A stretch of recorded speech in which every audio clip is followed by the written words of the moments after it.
هتكلم معاك بمنتهى الصراحه في سؤال برضو ناس كتير جدا بتساله، وانا بحاول بقدر المستطاع اسال كل الاسئله اللي في اذهان جماهير الاهلي بالتحديد. يعني بما اننا معانا مدير الكوره للنادي الاهلي، الفتره اللي فاتت تردد يا كابتن سيد مثلا ان في رغبه، اقول معلومه يعني، تردد ان في رغبه مثلا عند رمضان صبحي انه يرجع النادي الاهلي، احمد فتحي انه عايز يرجع النادي الاهلي. اولا عايز اعرف رايك ايه في الفكره وفيما يتردد بهذا الخصوص يعني.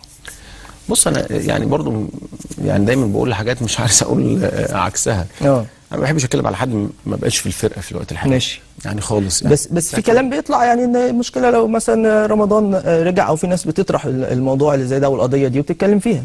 يعني في على فكره كتير جدا منهم عملوا حاجات للنادي الاهلي فنيا، لكن كلهم خدوا مقابل. تمام، ومش هقول كده عليهم هم بس، كلهم يعني بما فيهم انا يعني. انا لعبت كوره في النادي الاهلي وخدت مقابل اللعب في النادي الاهلي. اكيد بشتغل مدير كوره وخدت مقابل ان انا بشتغل مدير كوره. فمفيش حد اشتغل ببلاش يعني، مفيش حد اشتغل كده لوجه الله يعني خالص يعني. كله اشتغل وخد مقابل. بس اللي انا متعلمه ان في حاجات ما انساهاش. يعني انا في حاجات ما انساهاش. الحاجات اللي مرتبطه بحاجات ليها انا محتاجك قوي وما لاقكش، يعني ما لاقكش، لا انا ما انساهاش ابدا. ما انساهاش ابدا، تفضل معلمه. لا انت يعني العمليه مش مع الفرح، انا جاي مع الفرح وماشي مع الفرح، لا. في مواقف معينه، يعني في مواقف معينه لسه بنتكلم على كهربا مردوده الفني مش عظيم قوي.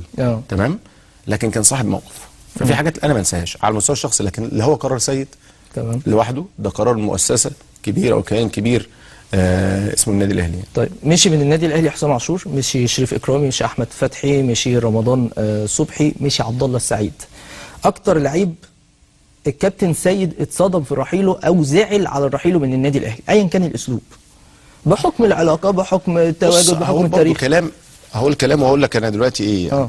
يعني انا ما بزعلش على حد اختار طريقه بايده. حلو، يعني هو اختار طريقه، فانا ما بزعلش على حد. لكن انا مثلا تربطني علاقه قويه جدا باحمد فتحي. عارف. يعني على المستوى الشخصي في تواصل لحد دلوقتي، جيران طبعا يعني. يعني لكن في ممكن يبقى وهو شخص محترم جدا جدا جدا جدا جدا طبعا، هو واسرته طبعا.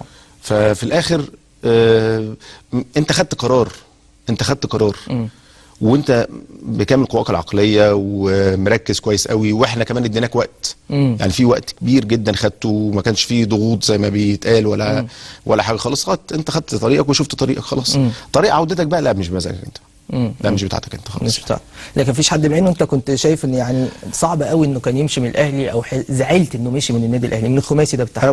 ما انا لسه اقول لك انا مش هزعل على حد، هو خد قراره. بس عندي حسام عاشور.